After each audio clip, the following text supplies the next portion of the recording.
Welcome to the first of 10 days of Design to Improve Life. I'm here in the beating heart of Copenhagen, the home of the Index project, illuminating and supporting design to improve life. But that doesn't mean this is where all the action is.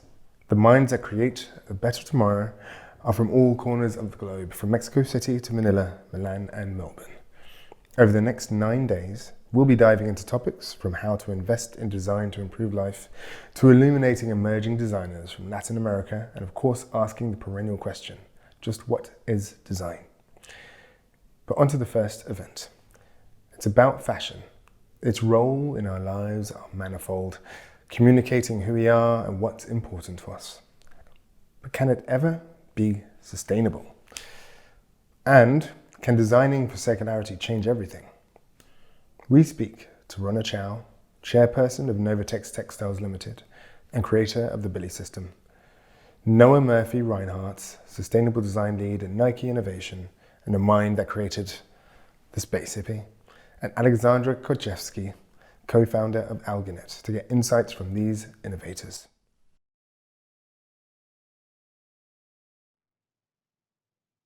Okay. So hello everybody, again, Jean-Robert Saintil. I've managed to transport myself from one space to another seamlessly. Hopefully that's not too strange. But really, thank you and welcome to everybody for the first of 10 days of design and the first event of this very exciting Index Project Awards 2021. Yeah, so really today we're going to be talking about fashion futures and circularity. And really, you know, like fashion is one of the second largest polluters in the world. It's kind of, its core can be incredibly problematic. There are a lot in baked inequalities, but fundamentally, does it have to be this way? And, you know, and this is one of the great things that we're going to be talking about today. We have three amazing, phenomenal kind of innovators and designers here from across the spectrum to talk about what the future of fashion and of course circularity could feasibly be. Really looking forward to a really exciting and candid discussion here. But I think the first person we're going to speak to, I think we have an introduction from Aleksandra Gosiewski, the co-founder and COO of Algiknit. Hello to you. Hello, thank you all so much.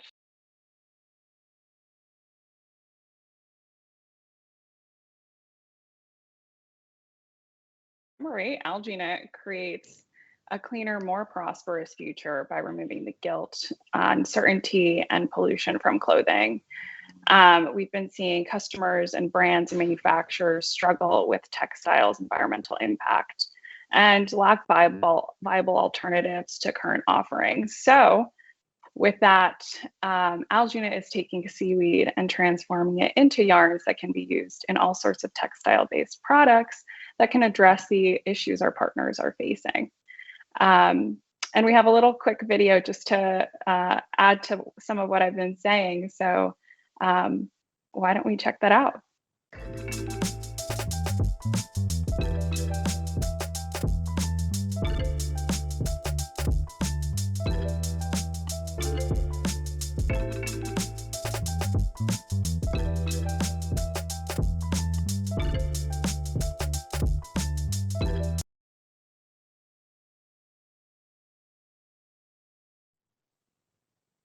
Brilliant. Thank you so much. That's a super great intro. And then, of course, next we're going to be speaking to, or the next person we should introduce you to is Ronna Chao, who is also the chairperson of Novetex Textiles Limited and the creator of the Billie system. Ronna, we're going to see a video about the Billie system from Ronna Chao now. Sustainability is a priority for all of our clients nowadays. You know, in Hong Kong, 340 tons of textile waste is sent to the landfill on a daily basis. We're very proud to have developed the Billie system that handles the recycling of textile waste, and it's the first textile mill to open in Hong Kong in 50 years. I'm Ronna Chao, Chairman of Novetex Textiles Limited, creator of the Billie system. The Billie is a patented system. It's a combination of new and existing technologies to recycle textile waste without using water and without hazardous discharge. We pre-sort our textile waste by fiber content. Then we put them through a sanitization process using ozone with no water and no hazardous discharge, safeguarding our hygiene levels. Then, to the only manual labor part of the process, we cut away trims, including buttons, zippers, and other hardware. The garments are then automatically sorted by cameras and sensors into 9 main colors and stored, and robots then retrieve the materials and sends them to the next step, which is the fiber processing stage, including chopping and carding, which then processes the fabrics into fiber. The fiber is then sanitized 2 more times using UV. Again, no water, no hazardous discharge. And then it is processed into slivers, which can be further blended to make brand new yarn. We've taken a lot of our customers through the Billie system, and the reaction has been excitement, encouragement, very, very positive, and they keep asking us, how much faster can we scale up? And that's something that we're working towards. Novetex Textiles Limited was founded by my grandfather in the late 1970s. Novel in Chinese means forever new. So being innovative has always been in the DNA of this company. My grandfather was an innovator. My father developed a lot of new qualities of yarns. Billie is my grandfather's English nickname, and I thought it would be a nice touch to spell it with IE. The Billie system is only providing a solution for one part of the much larger textile waste production problem. It's going to take a lot more people to join in this movement. We need mindset change in terms of production, in terms of consumption. It has to be a big transformation.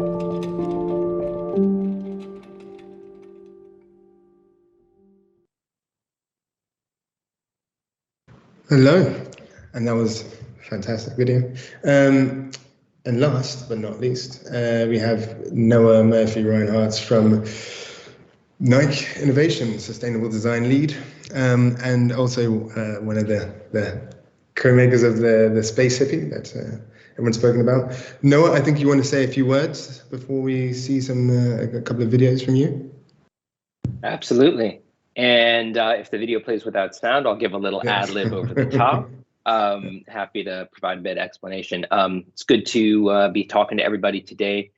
Back in 2017, we had a little bit of inspiration to create the lowest carbon footprint shoe that Nike had done yet. And the challenge was that there weren't a lot of new tools to make that happen. And so we kind of looked at what was available to hand immediately. And we worked with that. And we said, hey, what can we do to start where we are, use what we've got, and get moving quickly in a way that responded to the urgency of climate change. And so Space Hippie was the result. There was a lot of really fun innovation that went into it. But most importantly, for me, there was a lot of fun people to work with. And when you're at a company like Nike, that kind of spirit of collaboration and teamwork is what we want to bring to all of these really big challenges. So let's check out the video, and maybe you'll hear my voice a little bit more over that. Well, it's super spacey, but it's also really rough. It's fun. It's weird. People said, oh, you can't. It'll never work.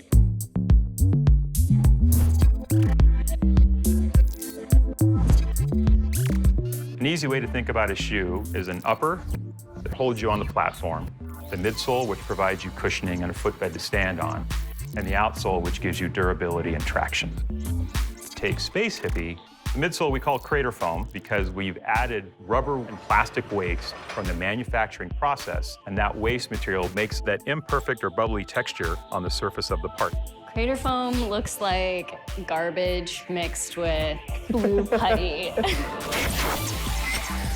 And then we wanted to layer in this additional element. This is the Zoom X. So this is the stuff that's going into basically our fastest running shoes, right? It's what Eliud Kipchoge was wearing when he broke the 2-hour marathon. A barrier once thought impossible is now broken. Eliud Kipchoge is the first sub-2-hour marathoner. When we made that material, it resulted in waste that we knew we needed to find another use for. What we wanted to do was see if we can infuse those into the shoes that we were creating.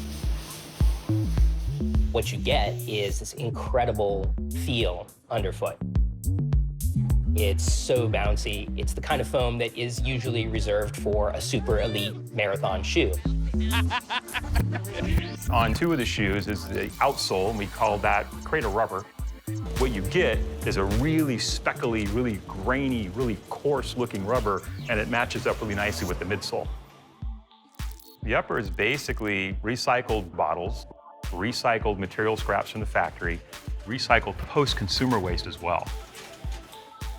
We processed it without heat. We just shredded it up, spun it together, and you get a yarn that just doesn't require as much energy to make. It was crazy. The Space Hippie knit looks like dryer lint. You can have dark lint or you can have light lint. Once we had the upper and once we had the bottom, game on. Now we've got a mission.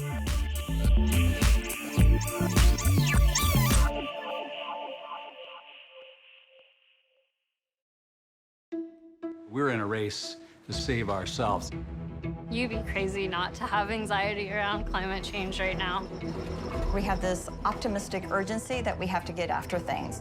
We are on a journey to make the most sustainable shoe ever.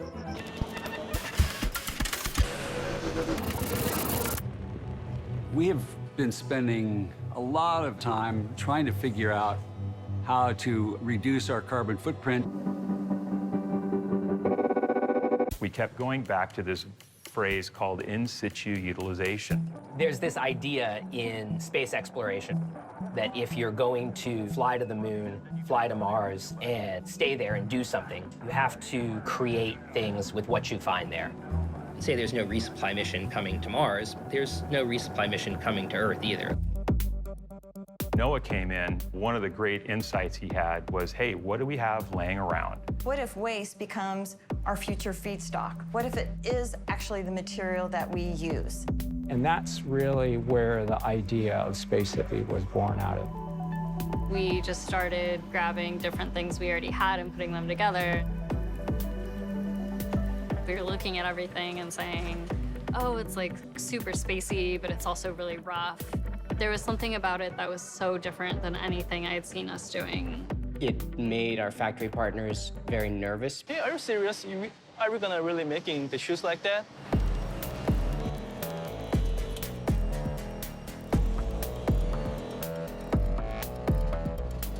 And they look weird.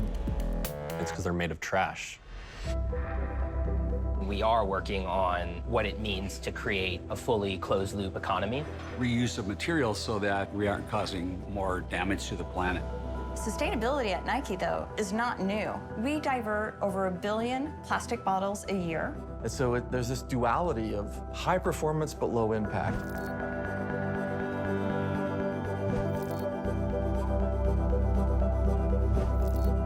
If we don't start now doing something, then we might not have that future to actually get to. Our job is also to help protect the future of sport. Our job is to leave the world a better place.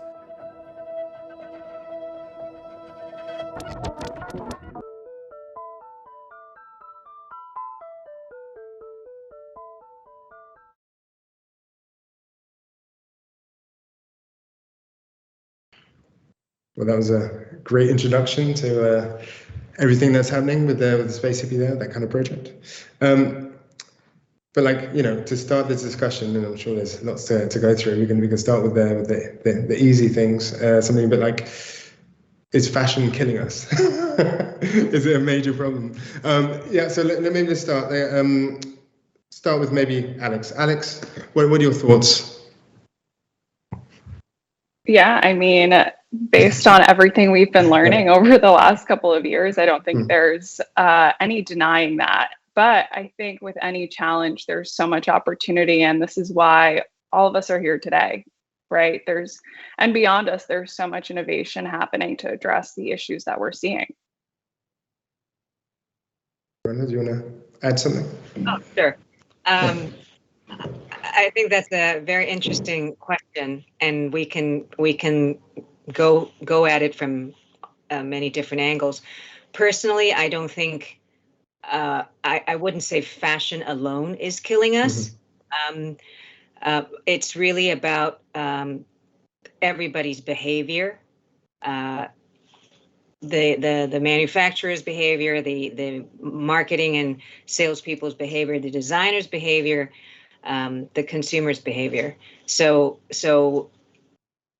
whether I definitely don't think fashion alone is killing us, but if we all change our mindset and our behavior, then we can jointly address the issues together. Yeah, that's really interesting. That's really interesting because in many ways I guess there's a kind of discussion around whether or not it's a mindset, it's a framing of like things such as fast fashion, the way that we consume. But I guess it's also about the kind of what's produced and what people expect. For example, Noah, like this basically your approach with that. How does this kind of like tie in?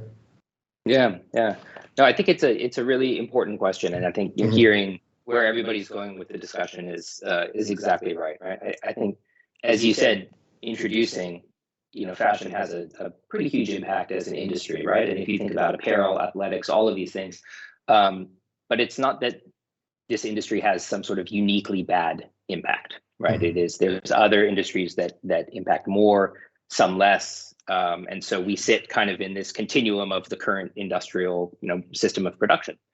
But I do think fashion has and apparel has this really unique place in all of those industries, which is that it reflects back a lot of how we see ourselves, right? The reasons why people purchase clothes, equipment is to do new things or look a new way or to look the same way. And so it is very unique in that kind of way, right? It reflects our dreams and our vision of ourselves. One of the things that we've been seeing sort of with regards to that within Nike is that for a very long time, for us, our dream is around athletes, and you see this whole, projection of like the possibility of victory and triumph, and sometimes that's like victory at any cost, right? What does it take to get to that level? And I think that's a reflection of kind of where industry has been over the past. We've been looking at how do we produce interesting, new, more, et cetera, but in a way, kind of at any cost. And now we are starting to see, even at the highest level of athletes, a different kind of level of self-awareness, right? If you look at Naomi Osaka and her response to, the pressures that she felt and her own fantastic achievements, she's kind of internalizing that and thinking about it in a very new way. So that gives us, I think, the space to also think about our own industry with a little bit more of that kind of self-reflection. Right. And Space Hippie was a very early step in that direction because it really was just bringing something like recycling more into the mainstream. But again, it's just a shift in mindset to how do we do more? How do we continue to do all the things we want to do, but not in a way that's so extractive and that, gets to exactly that point. We don't want it to end the planet. So let's not have to do that.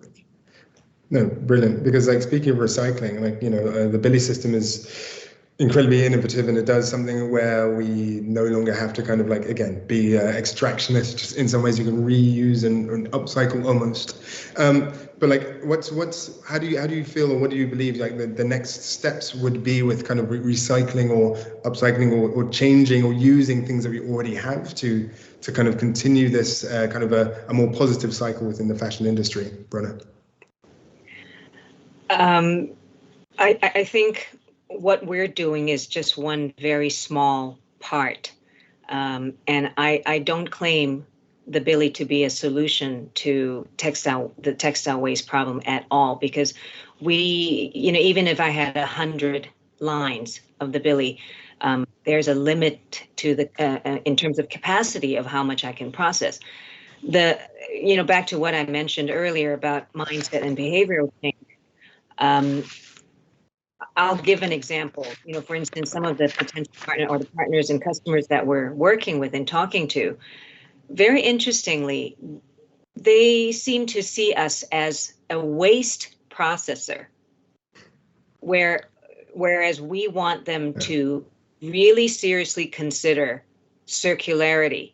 You give me your so-called textile waste, I process it, I turn it back into yarn so that you can use it in your next collection. But we're facing a lot of resistance in that respect. So I think it will get there at some point, but there needs to be a lot more advocacy, storytelling, and maybe, Noah, maybe you can send us some of your waste and we'll turn it back into yarn and put it in your next, line. And then you tell the story. Because I find it very interesting that when these brands or these manufacturers they're doing something good, they're reducing their waste, possibly they can reuse it, but they don't want to talk about it. I find that if we can change that, I think that would be very impactful. Yeah, it's sorry, Noah, you want to say? Well, I think that it is really, really such a critical part, right? And I think what you're saying is exactly true. And for a very long time within Nike, which is where I can speak to directly, incorporating grind rubber and some form of textile waste has been around for a really, really long time. But bringing it to the overt storytelling of how it shows up in product and then crafting something around that just makes the very direct link. Like, hey, this started out as waste. We transform it into real product. So just like you said, you're not like a waste processor, you're like a creator of materials and you just happen to be creating from a different source. And then, okay, let's show that to people in a way that's very clear. And that was kind of, again, that was our goal, was to have that be like a really fun story. So like when you see it, it looks really different. It's really obvious.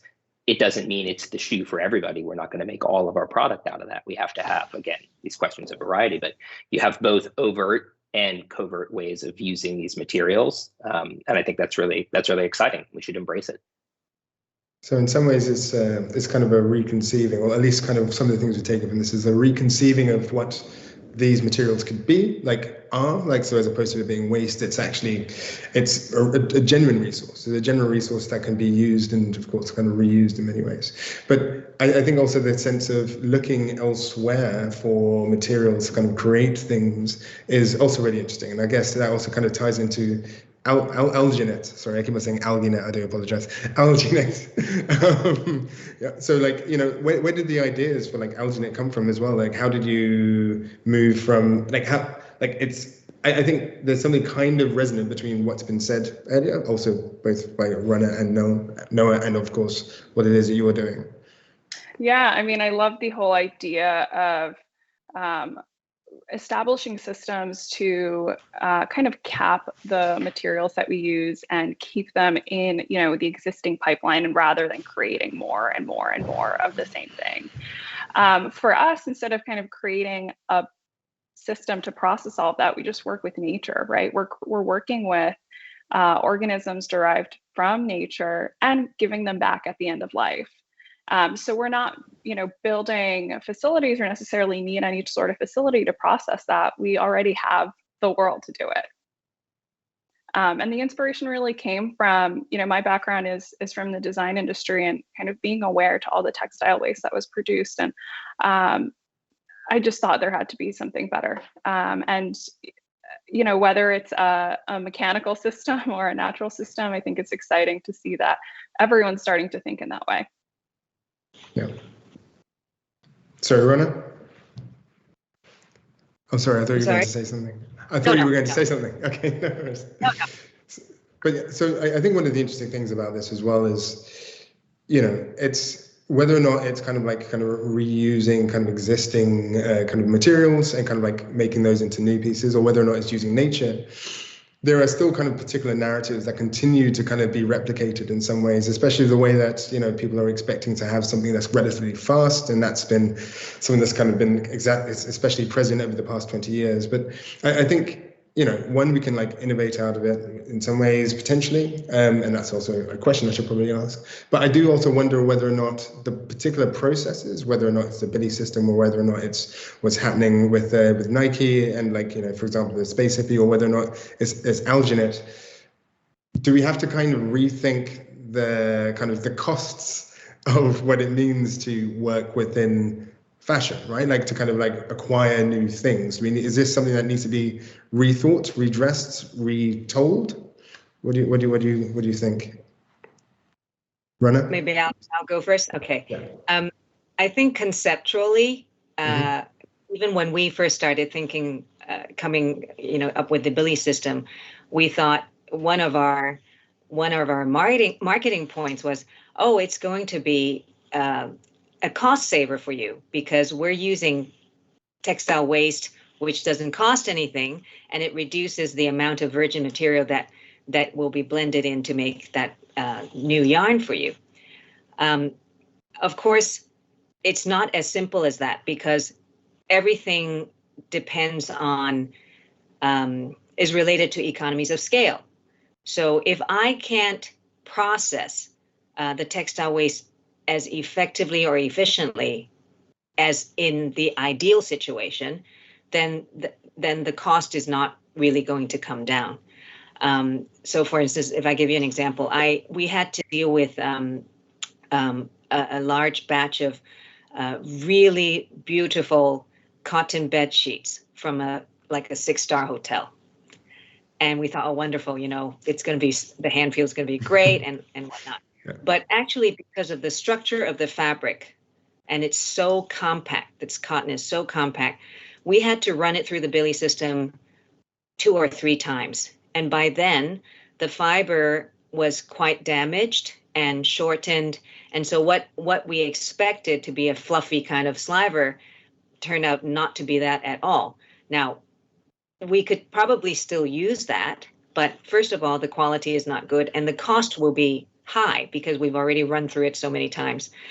So conceptually, yes, it should bring costs down, but until we have the economies of scale, until we have systems, until we have, for instance, if I'm just talking about the Billie, until I have a system that can handle a wider variety of fabric structures and fiber contents, I will not reach that efficiency that makes it, that can really bring the cost down.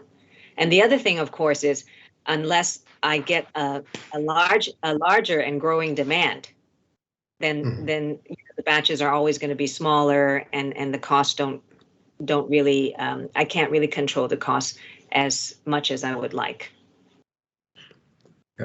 Yeah, I think this is. I was just going to say, I think this is really one of those key challenges when you start to do something that is in some ways very old, but in other ways really kind of like new, reintroducing it to the industry.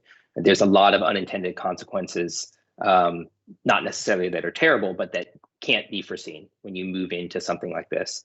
One of the things that we found in creating the cushioning system for Space Hippie was, it was 100% recycled ZoomX foam. And so we were, incredibly proud of having created that foam. It was this huge performance boost. We then saw the waste. So we said, okay, what can we do with this? This is great. We compressed that into sort of a little rice cake looking thing.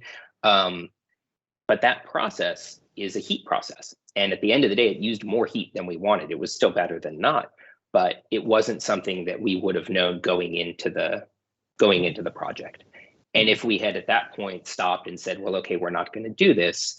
All right, we just would have been back to reusing less waste, higher carbon footprint in the end. And so moving ahead and then having the optimism that we would continue to innovate those solutions and make it more available was, for us at least, the right path to take. And you see that now showing up in a product that's called the Next Nature running shoe.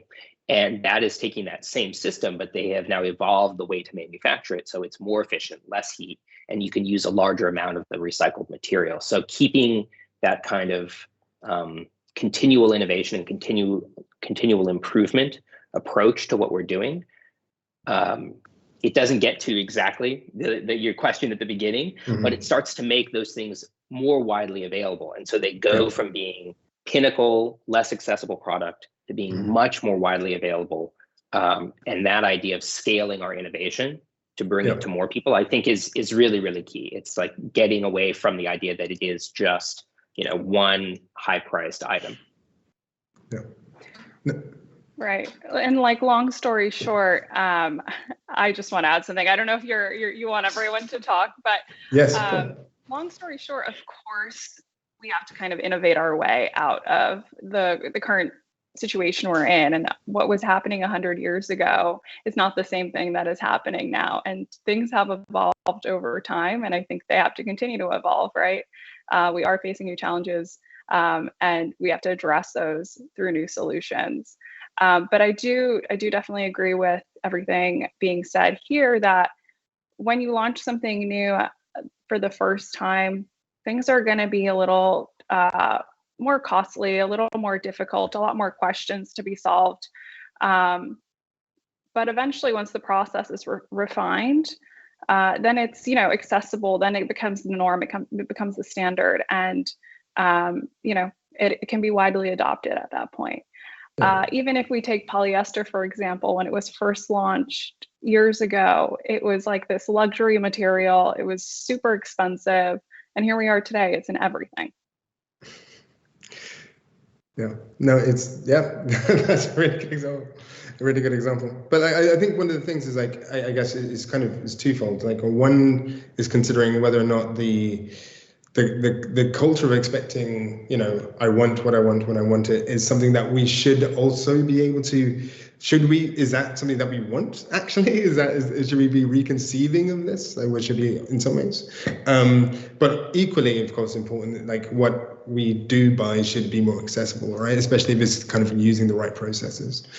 But I think, I'm kind of like slightly aware of time. So one of the things I really wanted to talk about as well is about the kind of the circularity of the future of fashion. Like, is this where we believe we should be going? Is this the best way of going there? And I think actually Algiknit could be a good kind of example. Maybe you should start, Alex, about your process there. I love this topic around circularity, especially. I think this is really what the basis of Algiknit stemmed from. We want to be able to produce whatever we produce to give it back to the next generation of product. And for us, that, like I said, is based on natural systems. So our materials can be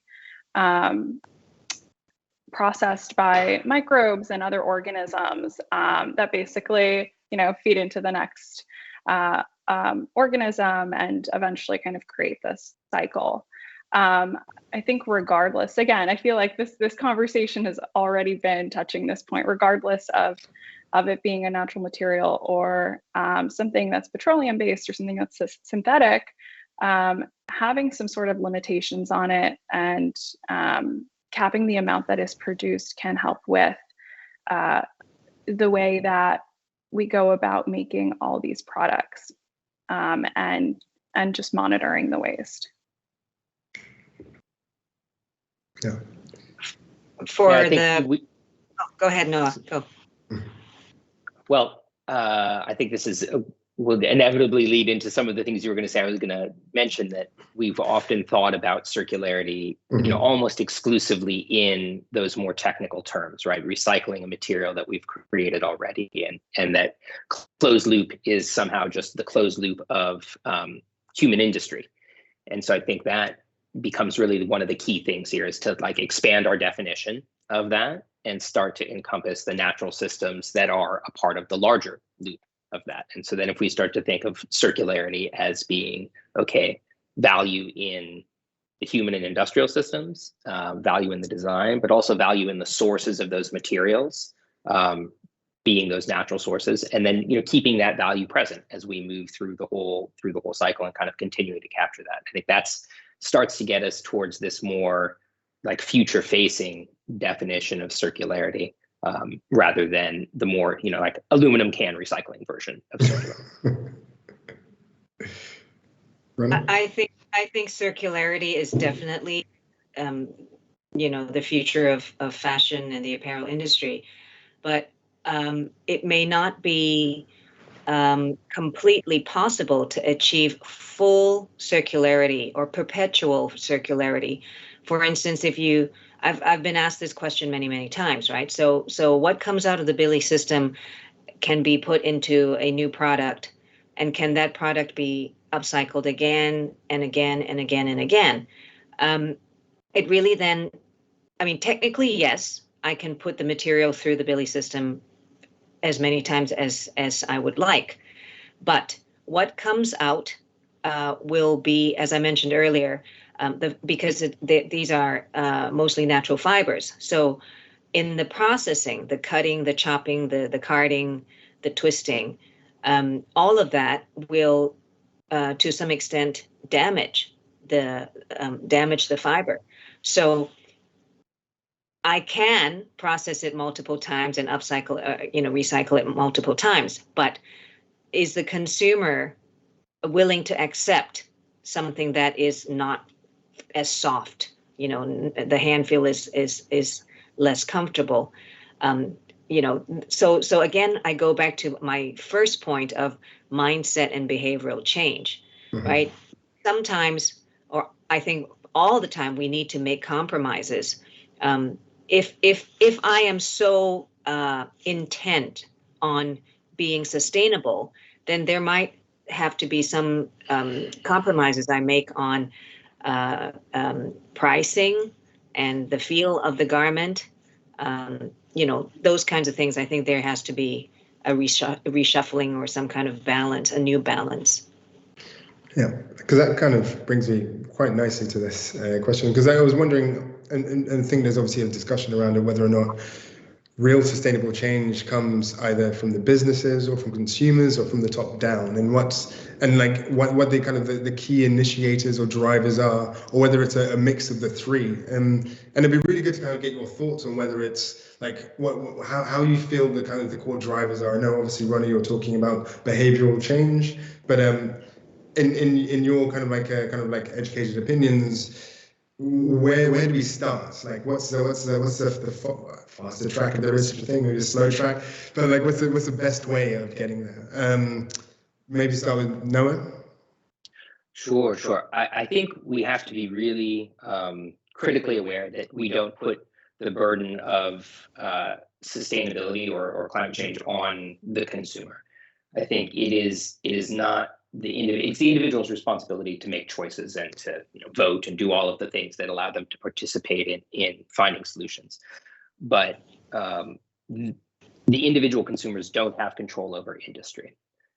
And so we don't want to shift that responsibility onto them in that way. That said,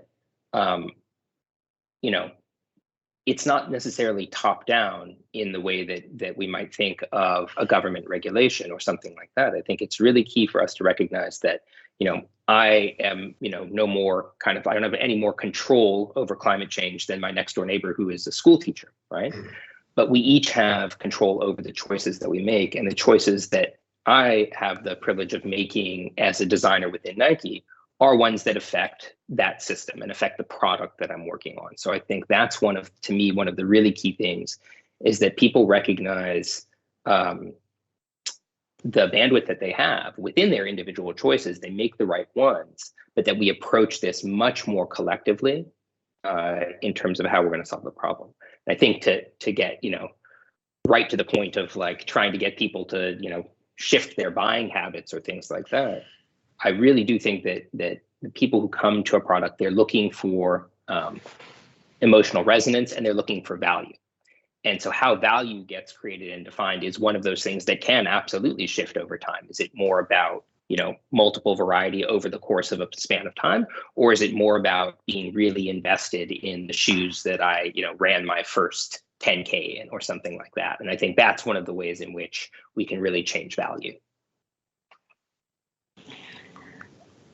I see things similarly and differently from Noah. I think a lot of it, consumers are even the individuals like myself and like other, people running businesses and establishing industries and also making political decisions. They are consumers at the end of the day. I don't think the responsibility fully falls on the consumer, but educating yourself as a consumer and bringing awareness to the situation is kind of, I think it starts there, and then those values, decisions, learnings are applied in the business. I think it's really it has to come from the bottom up and the top down, and any sort of government regulations only expedite the changes. I totally agree with everything that's been said here. I agree with Noah that the burden should not be placed on the consumer, but at the same time, the consumers can have a very, very large influence on what happens, at the top from manufacturers, designers, retailers. So it probably should be similar to what Alex said, happening from both ends and then converging together at some point, midway, so that the change can happen. Because consumers could be individually wanting or demanding sustainable products, but if the options aren't there, they can't. Their choices are still limited if the options aren't there. So it has to happen, at the same time on both ends, I think. Yeah. No, that. Sorry, no. After you. I'm just slightly aware of time. We've got a few questions from the listeners, but please add a note, please. Oh, yeah, I'll keep it quick. It was just that reminded me of, and both of those comments reminded me of something that our Chief Design Officer, John Hoke, said, which was thinking of the designer as a citizen designer. And I think that just gets to kind of both of these points of, right, we are participants in the system, and we also have particular responsibilities based on our jobs and where we're at and the industry that we're participating in. Well, I think, so it's been an incredible conversation. I really wish we had more time, but we have to get on to the questions of the people who've been watching. So I think we probably have time. We've got 10 minutes for the Q&A. So I think I'll start with this one, a little bit of a collaborative one in some ways. Someone asks, when will we see an Algiknit space hippie? And will the Algiknit, Nike and Billie system ever partner up? Look at that. Wow. Yeah. That is the ideal outcome, isn't it? TBD, yeah. But I'm sure it'll all come together eventually. No, I love the idea that, even just in the question of kind of mashing all of those things together, but that idea that there has to be both technical, biological, and then design systems that come together, and that type of thing starts to lead us towards a more ideal vision of what the future could be. I don't know how the Billie can work with Algiknit, but because maybe the next version of the Billie can upcycle the materials that you make. But for sure, we have actually upcycled flight crew uniforms and turned them into uppers for sneakers. We've done that. So Noah, maybe we should talk. Amazing. Yeah, this is amazing. I'm happy. This is just getting people together. Fantastic. Three great. So thank you, whoever sent in the question for that. But I think another really good question is what kind of. Actually, I think this was actually kind of really pertinent. Where and how do you think young designers can learn to design for circularity? And I think that obviously kind of plays both to you, Noah, and potentially also you, Alex. What are your thoughts? Maybe Alex, your thoughts as you come from fashion as well. I'm just trying to think back to how it all got started for me. I think there needs to be an internal drive and desire to want to think a little differently. I think you need to be willing to experiment. I think you need to also address a specific challenge and focus on that, and then work within those boundaries that you kind of set. I personally think when there's a limited amount of resources, you become the most creative and innovative. And I think sometimes setting up those kind of boundaries yourself can lead to really incredible results. I'm just going to speak from my personal experience dealing with our customers, and my perspective could be very, very limited.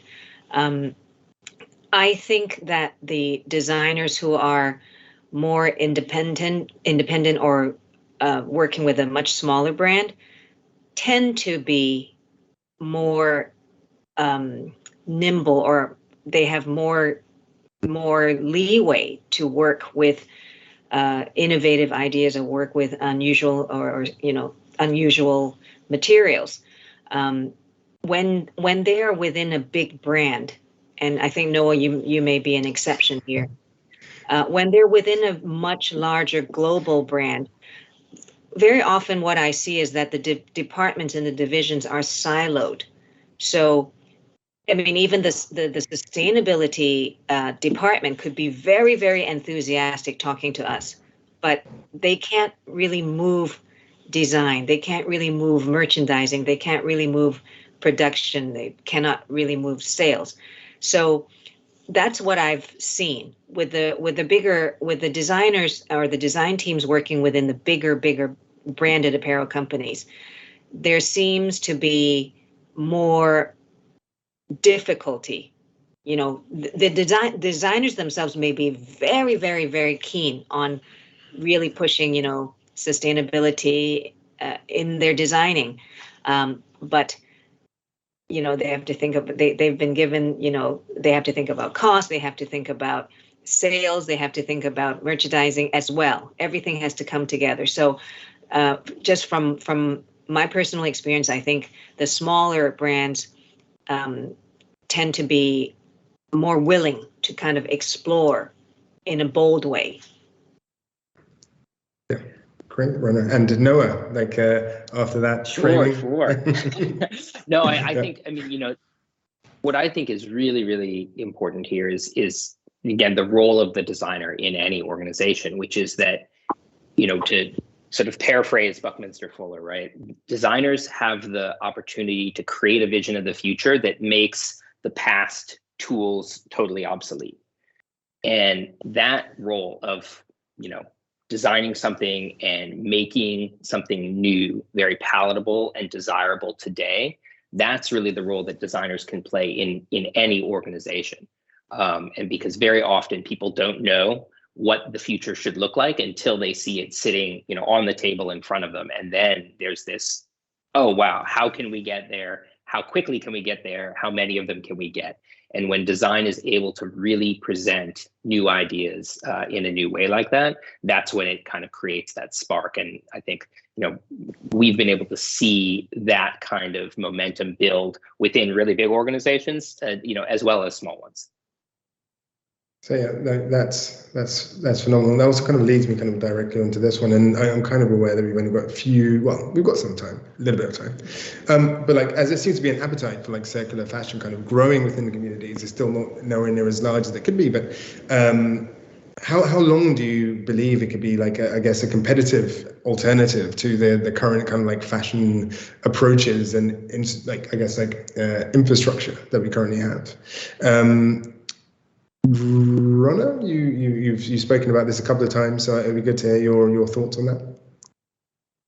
If I'm understanding your question correctly, I don't think there's any possibility of it going back.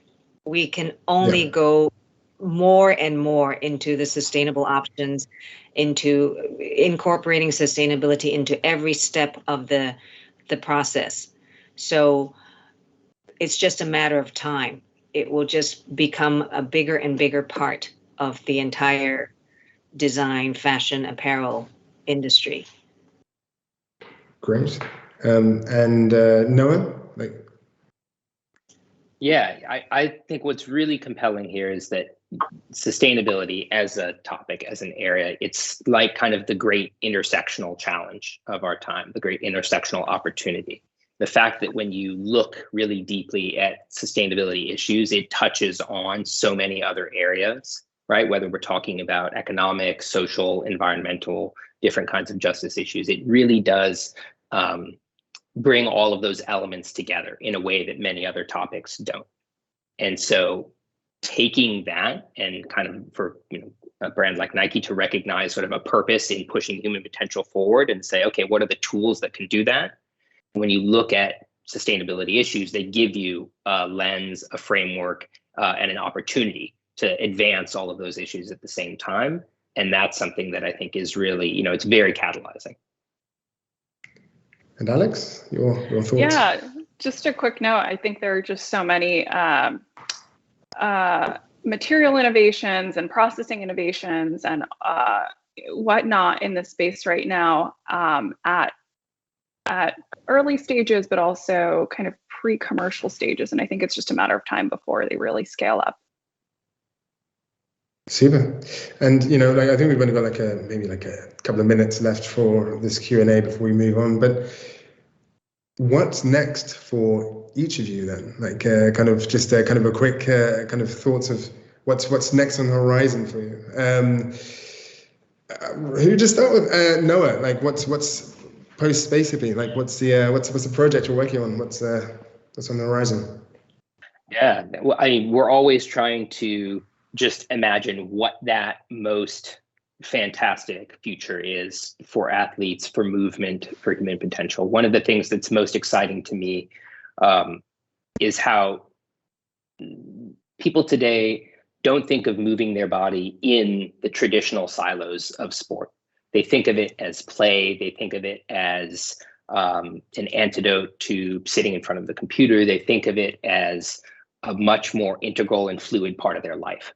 And so innovating products that make that possible sort of anywhere you are out in the world with any kind of movement is one of the things that's really, really exciting to us, and thinking about different dimensions of play and sport instead of thinking about, okay, this is specifically a football shoe or this is specifically a running shoe.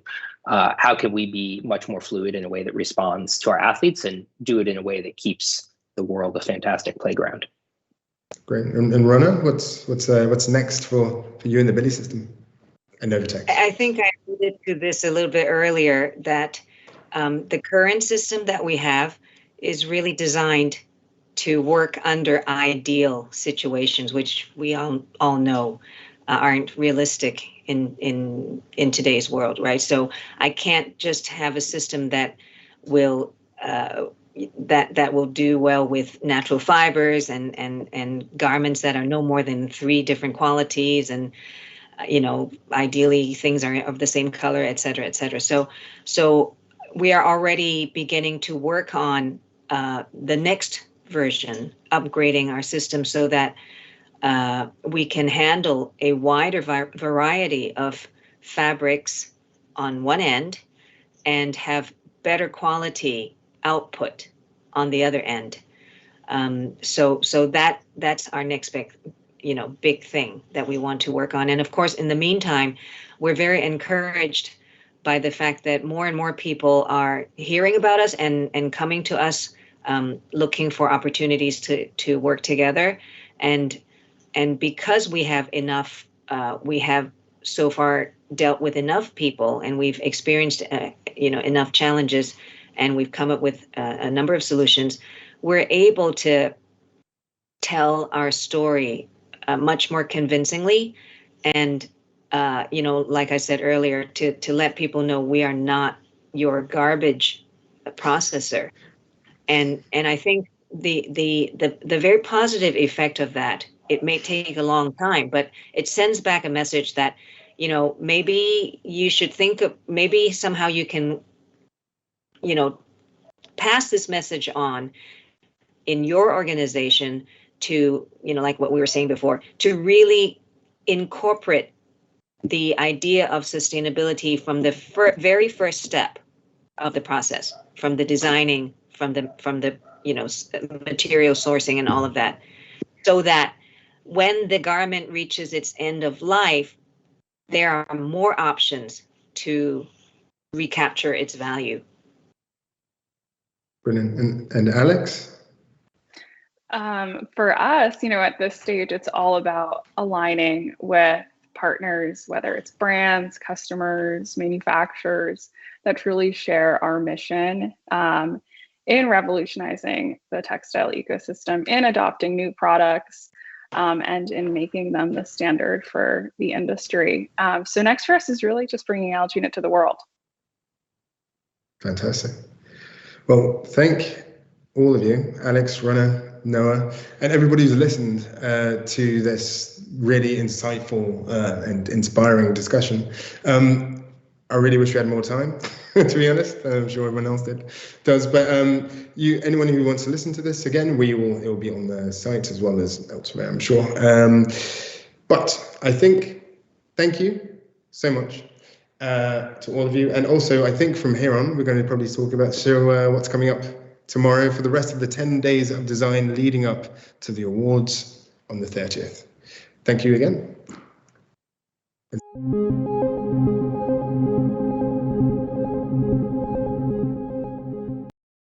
Well, that was truly inspiring, but this is just the beginning. Join us tomorrow for Investing in Design to Improve Life, where we talk about how we can diversify and democratize the ever-changing and evolving investment landscape. And remember, you can still vote for the People's Choice Awards.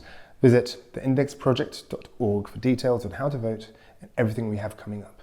See you soon.